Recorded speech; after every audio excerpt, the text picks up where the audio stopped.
Hello everyone, welcome back again to my channel education academy.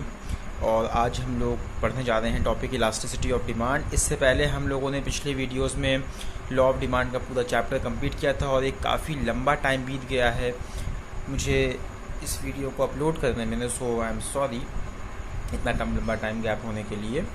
बहरहाल इस video में हम लोग बात करते हैं इलास्टिसिटी ऑफ डिमांड के बारे में। बस उससे पहले एक छोटा सा रिकैप हमारे पिछले चैप्टर में जो सबसे इम्पॉर्टेंट चीज़ हमने पढ़ी थी वो थी लॉ ऑफ डिमांड, जो कहता था कि that there is an inverse relationship between price and quantity demanded.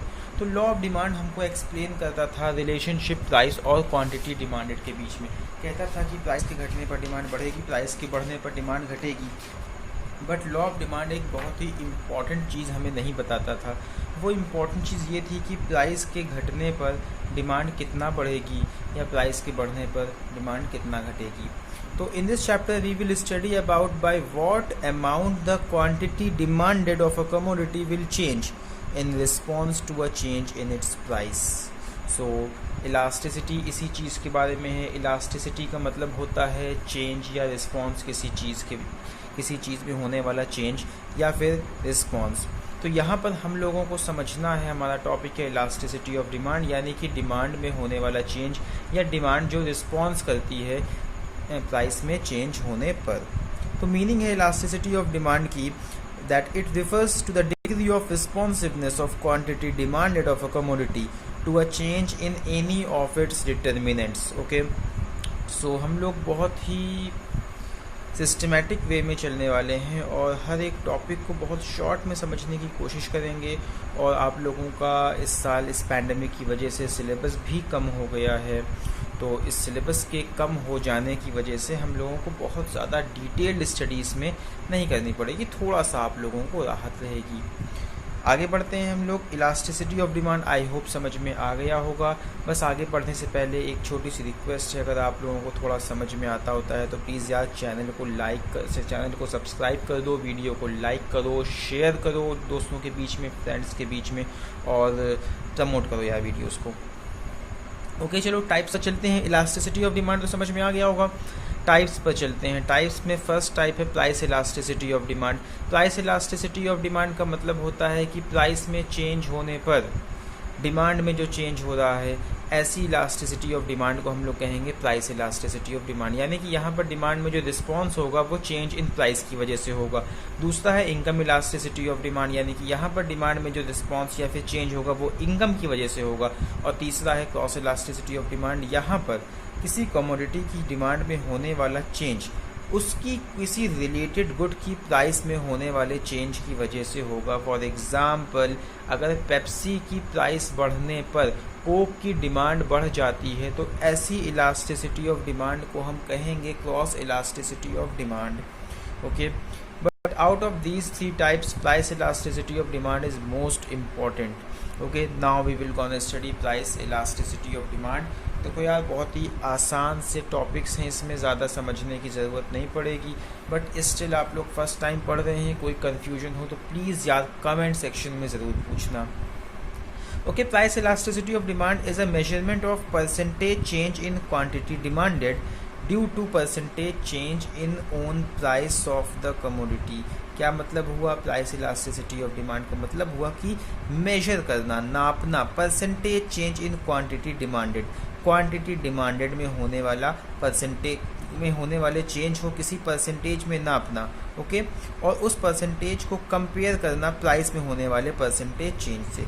यानी कि अगर प्राइस 10% बढ़ गई तो हम लोग देखेंगे कि क्वांटिटी डिमांडेड में क्या फ़र्क आया। हो सकता है प्राइस के 10% बढ़ने पर क्वांटिटी डिमांडेड 10% घट जाए या 20% घट जाए या 2% घट जाए, वॉटएवर, कुछ ना कुछ चेंज तो होगा ही होगा। और हम लोगों को पता है that there is an inverse relationship between price and quantity demanded. तो प्राइस के बढ़ने पर डिमांड घटेगी और प्राइस के घटने पर डिमांड बढ़ेगी। ओके, तो फॉर्मूला है इसको मेजर करने का, प्राइस इलास्टिसिटी ऑफ डिमांड को मेजर करने का फॉर्मूला है percentage change in quantity demanded divided by percentage change in price. Okay, और ये ई सिंबल है इलास्टिसिटी ऑफ प्राइस का या प्राइस इलास्टिसिटी ऑफ डिमांड का। ओके, आगे बढ़ते हैं। ओके, नाउ अगला टॉपिक है क्लासिफिकेशन या degrees of price elasticity elasticity of demand या फिर प्राइस इलास्टिसिटी ऑफ डिमांड कितने तरह की होती है हम लोगों को ये समझना है। Price elasticity of demand 5 types की होती हैं, जिसमें पहला है परफेक्टली इनइलास्टिक डिमांड, दूसरा है perfectly elastic demand, the third one is unitary elastic demand, the fourth one is elastic demand और greater than unitary elastic demand, and the last fifth one is inelastic demand और less than unitary elastic demand. Okay, सबसे पहले हम लोग starting करते हैं perfectly in elastic demand से। इसकी डिग्री होती है 0। जैसा कि नाम से मालूम पड़ रहा है, परफेक्टली का मतलब कम्प्लीटली पूरी तरह से, इन इलास्टिक का मतलब जो रिस्पॉन्स ना दे, जो रिस्पॉन्स जिसमें बिल्कुल मिले ही ना। इलास्टिक का मतलब होता है चेंज, इन इलास्टिक का मतलब जिसमें बिल्कुल भी चेंज ना हो। तो परफेक्टली इन इलास्टिक डिमांड इसकी डिग्री 0 है, इसका मतलब इसमें कोई भी चेंज नहीं हो रहा है। टॉपिक हम लोग पढ़ रहे हैं प्राइस इलास्टिसिटी ऑफ डिमांड, तो इसका मतलब प्राइस में चेंज होने पर इस कमोडिटी की डिमांड में कोई चेंज नहीं हो रहा है, जिसकी डिमांड परफेक्टली इन इलास्टिक है। अब इसका जो है डेफिनेशन देख लीजिए, when quantity demanded of a commodity does not respond to a change in its price then the elasticity of demand is 0 और परफेक्टली इन इलास्टिक। क्या मतलब हुआ, जब क्वांटिटी डिमांडेड के ऊपर कोई फ़र्क नहीं पड़ता या कंज्यूमर की डिमांड के ऊपर कोई फ़र्क नहीं पड़ता। सपोज कर लीजिए कंज्यूमर कोई ऐसे गुड परचेज कर रहा है जिसकी प्राइस के घटने पर या बढ़ने पर, दोनों ही सिचुएशन में उसकी क्वांटिटी डिमांडेड सेम रहती है, तो ऐसी प्रकार की कमोडिटी की डिमांड को या ऐसी डिमांड को हम लोग कहेंगे perfectly in elastic demand. Okay, हकीकत की दुनिया में हाँ ऐसा होता है, कुछ चीज़ों की डिमांड परफेक्टली इन इलास्टिक रहती है। एग्ज़ाम्पल के तौर पर जैसे बहुत ही ज़रूरी चीज़ें हैं, इनएक्सपेंसिव नेसेसिटीज़ टाइप चीज़ें हैं, जैसे कि हमारे लिए नमक हो गया, या फिर कह लीजिए ऐसी चीज़ें जिसके हम लोग बिल्कुल हैबिचुअल हैं, जिसकी हम लोगों को हैबिट पड़ी हुई है, तो ऐसी चीज़ों की डिमांड परफेक्टली इन इलास्टिक होती है। जैसे सिगरेट्स हो गया, किसी एल्कोहलिक के लिए अल्कोहल हो गया, इस तरह से नशे वाली चीज़ें हो गई, या बहुत ज़रूरी चीज़ें होंगी जैसे माचिस हो गई, जो हमारे लिए बहुत ही ज़रूरी है, मस्ट है, मतलब हर इंसान यूज़ करता ही करता है। माचिस के महंगे होने पर उसकी डिमांड कोई कम नहीं हो जाती। या फिर नमक हो गया, ये सारी चीज़ें, इनकी डिमांड परफेक्टली इन इलास्टिक होती है। अगला टॉपिक है परफेक्टली इलास्टिक डिमांड। अब यहाँ पर देखो, जैसे पहला हुआ था परफेक्टली पूरी तरह से इन इलास्टिक, यानी कि कोई चेंज हो ही नहीं रहा है, प्राइस में चेंज होने पर डिमांड में कोई फ़र्क आ ही नहीं रहा है। अब दूसरा है परफेक्टली इलास्टिक डिमांड, यानी कि ये पूरी तरह से इलास्टिक है या फिर कम्प्लीटली चेंज हो जा रही है। अगर प्राइस में ज़रा सा भी चेंज होगा प्राइस में, तो रिस्पॉन्स में, डिमांड में बहुत ही ज़्यादा इनफाइनाइट चेंज होगा। अब इसकी देखो डेफिनेशन क्या है कि it refers to a situation, एक ऐसे हालात के बारे में ये बात बताती है, परफेक्टली इलास्टिक डिमांड बताती है, when demand of a commodity is infinite at the prevailing price. It is a situation where the slightest rise in price causes the quantity demanded of the commodity to fall to 0. Okay? अच्छा, एक बात मैं तुम लोगों को बताना भूल गया यार, इसका ये फिगर तुम लोगों को बना दूं, ड्रॉ करके दिखा दूं। देखो इसका ये जो होगा ना, ये बिल्कुल एक वर्टिकल सीधी लाइन रहेगी, जिसके ज़रिए हम लोग डिपिक्ट करेंगे डिमांड कर्व को।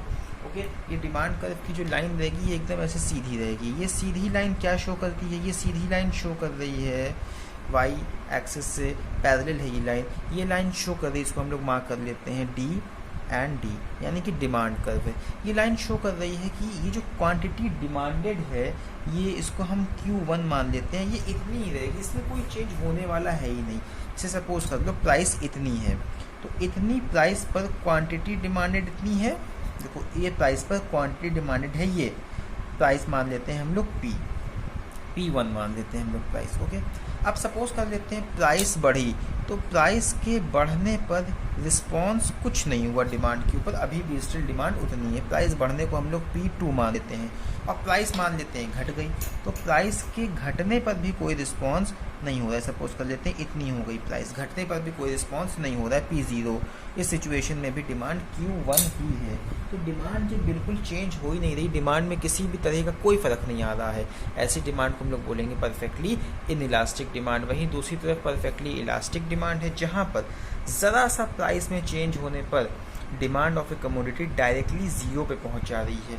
मगर क्या है, एग्जिस्टिंग प्राइस पर तो डिमांड इनफाइनाइट है, जैसे कि हमने लिखा है कि डिग्री इसकी इनफाइनाइट है।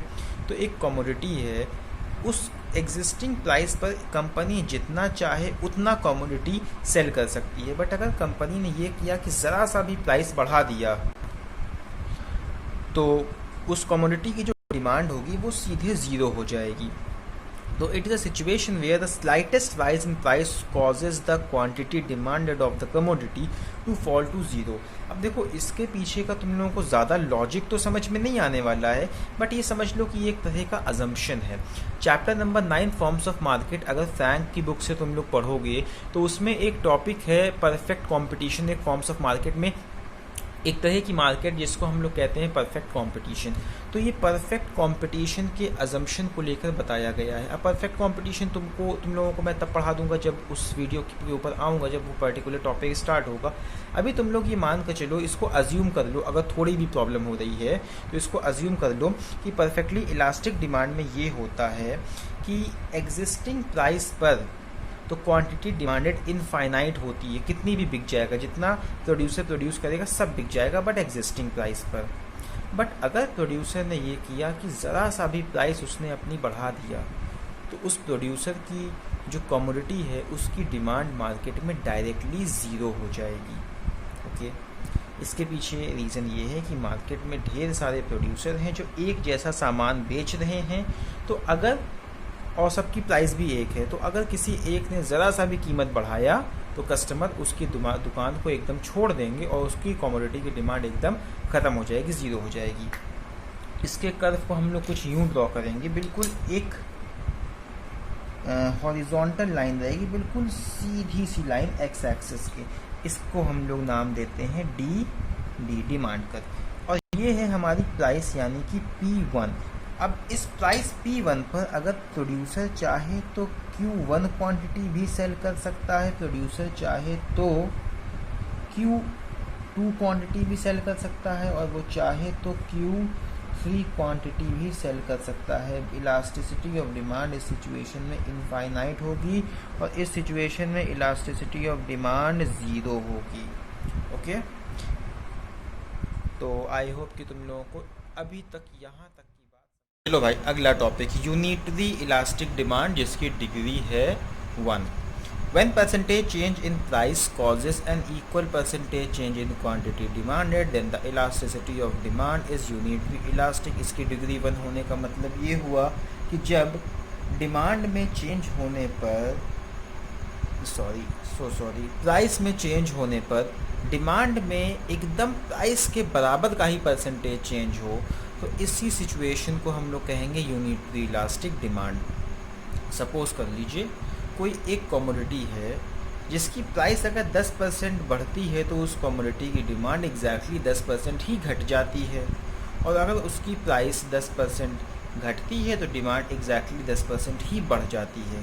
तो ऐसी सिचुएशन में इस चीज़ की डिमांड को हम लोग कहेंगे यूनिटरी इलास्टिक डिमांड। एक बात समझ लें कि ये बड़ी रेयर सिचुएशन होती है या इवन होती ही नहीं है, बस इसको हम लोग कॉन्सेप्ट है तो हम लोग इसको कॉन्सेप्ट के तौर पर पढ़ते हैं यूनिटरी इलास्टिक डिमांड को।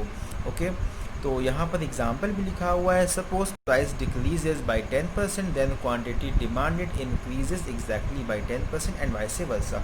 इसका जो डायग्राम बनता है या फिगर बनता है वो बिल्कुल थोड़ा रिक्टेंगुलर हाइपरबोला के शेप में होता है। रिक्टेंगुलर हाइपरबोला की एक मैथमेटिकल प्रॉपर्टी होती है कि area of all rectangles formed under any point have same surface area. मतलब क्या हुआ अभी करके बताता हूँ आप लोगों को। देखो रेक्टेंगुलर हाइपरबोला थोड़ा ऐसा फॉर्म होगा, थोड़ा बनाने की दिक्कत हो सकती है, समझ जाना यार तुम लोग। ये डिमांड कर्व हो गया हमारा। तो ये डिमांड कर्व जो होता है ना, ये रेक्टेंगुलर हाइपरबोला के शेप में होता है। अब सपोज कर लेते हैं कि भाई प्राइस इस समय इतनी है, तो इस सिचुएशन में क्वांटिटी डिमांडेड कितनी होगी। क्वांटिटी डिमांडेड हम लोग नापते हैं अपने मेजरमेंट से। देखो ये होगी क्वांटिटी डिमांडेड, यानी कि at price P1 quantity demanded will be Q1। अब सपोज कर लेते हैं कि प्राइस घट जाती है। अब प्राइस घटते हैं, मान लो 2 सेंटीमीटर घटा लेते हैं प्राइस, आई होप कि सही आएगा। देखो ये यहाँ पर आ रहा है, ठीक है। सपोज कि 2 प्राइस घट के इतनी हो गई। ओके, तब इस सिचुएशन में हम लोग देखें ज़रा अगर, तो यहाँ से देखो डिमांड यहाँ पर आ जाएगी Q1 से, प्राइस अगर घट के P0 मान लें तो डिमांड Q1 से बढ़ के Q2 हो गई है। अब इस सिचुएशन में देखो डिमांड कितनी बढ़ी, डिमांड भी ये अप्रॉक्सीमेटली 2 सेंटीमीटर के आसपास ही बढ़ रही है, यानी कि जितना प्राइस घट रही है उतना डिमांड बढ़ रही है। इसी सिचुएशन को अगर पलट कर देख लो, प्राइस जितना बढ़ेगी, डिमांड उतना ही घट जाएगी, यानी कि एग्जैक्टली इक्वल परसेंटेज चेंज होता है यूनिटरी इलास्टिक डिमांड के केस में। ये सिचुएशन बहुत ही ज़्यादा रेयर होती है। यहाँ बस बनाने में थोड़ी सी जो है वो मतलब क्योंकि हाथ से फ्री हैंड बनाया है तो थोड़ा सा वो फ़र्क आया है, बट रेक्टेंगुलर हाइपरबोला जो बनेगा वो exactly same surface area show करेगा। चलो अगला टॉपिक है हमारा इलास्टिक डिमांड। इसकी डिग्री होती है ग्रेटर दैन 1। अब इलास्टिक डिमांड बहुत ही मतलब रियलिस्टिक सी चीज़ है और रियल वर्ल्ड में कमोडिटीज़ की डिमांड इस प्रकार की होती है। इलास्टिक डिमांड में होता ये है या डिग्री ग्रेटर दैन 1 का मतलब ये है कि अगर क्वांटिटी डिमांडेड अगर प्राइस में थोड़ा सा भी चेंज होता है तो क्वांटिटी डिमांडेड में ज़्यादा चेंज होता है। ठीक है, तो यहाँ पर देखो डेफिनेशन में क्या लिखा है, when percentage change in quantity demanded of a commodity is greater then the percentage change in its price, यानी कि क्वांटिटी डिमांडेड या डिमांड में होने वाला चेंज जो है वो प्राइस में होने वाले चेंज से बदलाव से ज़्यादा है। तो इस सिचुएशन में elasticity of demand is greater than unitary elastic और सिंपली इलास्टिक डिमांड।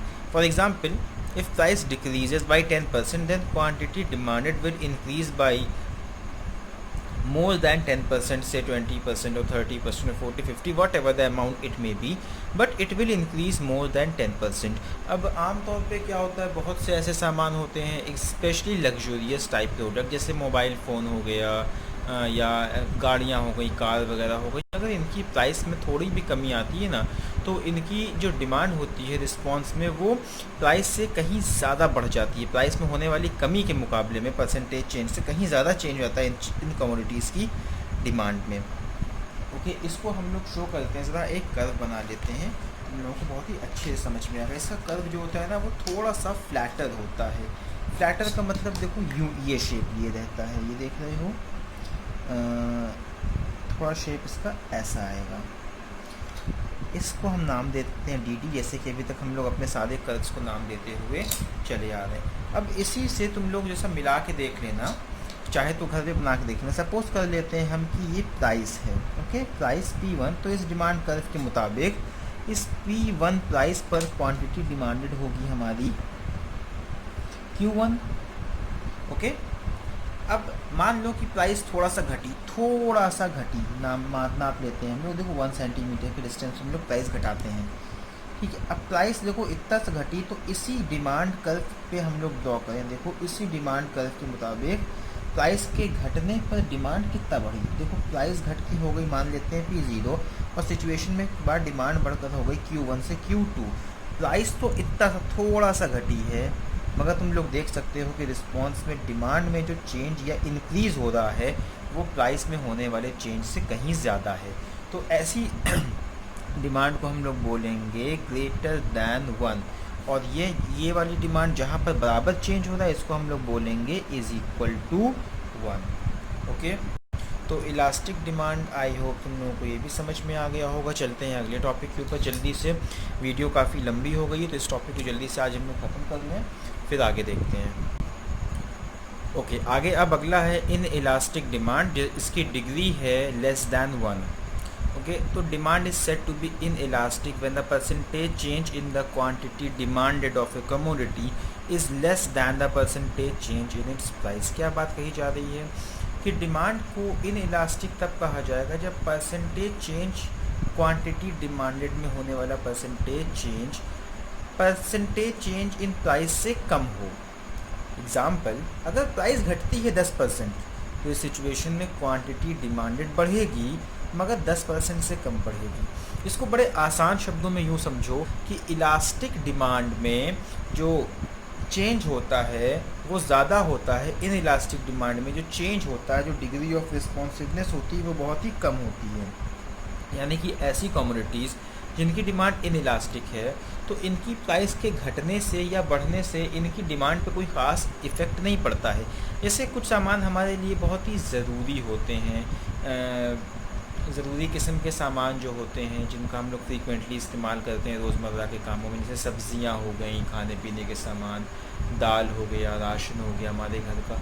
तो अगर इनकी प्राइस बढ़ भी जाए तो इनकी डिमांड के ऊपर कोई ख़ास फ़र्क नहीं पड़ता है। पड़ता है फ़र्क, जैसे कि लिखा गया है कि पड़ेगा तो फ़र्क, मगर कोई ख़ास फ़र्क नहीं पड़ेगा। अब सपोज़ कर लो कि अगर दाल जो 90 रुपए किलो बिक रही है आज, अगर वही दाल 50 रुपए किलो बिकने लग जाए, तो ये थोड़ी कि अचानक से तुम 1 किलो की बजाय 2 किलो दाल खाने लग जाओगे, दाल पीने लग जाओगे, ऐसा नहीं होगा। ठीक है, सिंपल सी बात है। ऐसी चीज़ें जो हमारे लिए ज़रूरी होती हैं, जो हमारे लिए नेसेसिटीज़ होती हैं, तो इन नेसेसिटीज़ की प्राइस बढ़ने से या घटने से इनकी डिमांड के ऊपर कोई ख़ास फ़र्क नहीं पड़ता। एंड इन कमोडिटीज़ की डिमांड को हम लोग कहते हैं इनइलास्टिक डिमांड। इसकी डिग्री होती है <1। और इसके कर्व के ऊपर एक नज़र डाल लो। इसके कर्व को हम बनाकर तुम लोगों को शो कर देते हैं। इसका कर्व थोड़ा इस शेप का होता है। अब इस शेप के कर्व पे तुम लोग देख लो, एक थोड़ा सा ऑब्जर्वेशन करके। सपोज़ कर लो कि प्राइस अगर इतनी है तो इस कर्व के मुताबिक डिमांड, भाई प्राइस P1 है, डिमांड इसकी हो जाएगी Q1 इस कर्व के शेप के मुताबिक। ठीक, मान लेते हैं प्राइस घट के काफ़ी कम हो गई। अच्छा, हम अपने हर एग्जांपल में प्राइस को घटा ही रहे हैं, तुम लोग बढ़ा भी सकते हो या कोई वाइस वर्सा वाला चीज़ है। अभी इससे ज़्यादा एक्सप्लेनेशन करने पे वीडियो बहुत लंबी हो जाएगी। अब देखो, प्राइस मान लो घटी, सपोज़ कर लेते हैं हाफ़ हो गई, प्राइस घट के हाफ़ हो गई, तो इस सिचुएशन में डिमांड बढ़ तो रही है, मगर कितना बढ़ रही है देखो। प्राइस घट के ये P0 हुई, देखो इतनी घट गई प्राइस। इस सिचुएशन में डिमांड बढ़ी तो मगर ये बढ़ के Q2 तक पहुंची, यानी कि थोड़ा सा ज़्यादा हो गई। इस सिचुएशन में हम लोग इसको कहेंगे कि इलास्टिसिटी ऑफ डिमांड <1 है। और ये सिचुएशन कब होती है? जब percentage change in quantity demanded of a commodity is < the percentage change in its price. Okay, अब ये वीडियो आज यहाँ पर कंप्लीट हो गई। बस कंप्लीट करने से पहले एक छोटा सा डिस्क्रिप्शन में और दे दूँ, और ये वीडियो काफ़ी लंबी हो चुकी है तो प्लीज़ सब्र के साथ देख लेना यार। अब देखो डिस्क्रिप्शन में देखो, टाइप्स ऑफ इलास्टिसिटी में फर्स्ट वाला है परफेक्टली इनइलास्टिक, डिग्री होती है इसकी 0। इसको हमने डिस्क्राइब ऐसे किया that quantity demanded does not change with change in price. Second type है परफेक्टली इलास्टिक, जिसकी डिग्री होती है infinite. Consumers are ready to buy all they can get at same price और some price, but none at all at a slightly higher price. ज़रा सी भी ज़्यादा price पर कंज्यूमर कुछ नहीं खरीदेगा और एग्जिस्टिंग प्राइस पर सब कुछ खरीद लेगा। तीसरा है यूनिटरी इलास्टिक, इसकी इलास्टिसिटी होती है, डिग्री होती है 1। Quantity demanded changes exactly at the same rate as change in price. Fourth one is elastic, degree greater than 1. Quantity demanded changes by a larger percentage than change in price. And the final last one is inelastic. इसकी price elasticity of demand की degree होती है <1 and quantity demand changes by a smaller percentage change than change in price. Okay, तो ये था हमारा पूरा explanation. I hope आप लोगों को पसंद आया होगा। बंद करने से पहले प्लीज़ अगर अच्छा लगा हो तो चैनल को सब्सक्राइब कर दो या वीडियो को लाइक करो और शेयर करना बिल्कुल मत भूलो, सबकी हेल्प हो जाएगी इसमें।